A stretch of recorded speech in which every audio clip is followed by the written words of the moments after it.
Hey guys, in this video, I will show you how to fix YouTube Shorts glitch problem.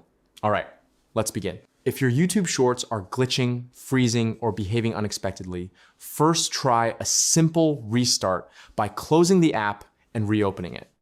If the issue persists on Android, navigate to your phone's settings and enter the Apps section.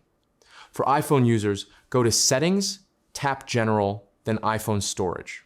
Use a search bar to find YouTube and tap on it. Then select the three dots in the top right corner and choose Uninstall Updates to reset the app to its factory state. Or you can just select Offload App in case you are using an iPhone. Afterward, open the Google Play Store, search for YouTube, and update the app to the latest version.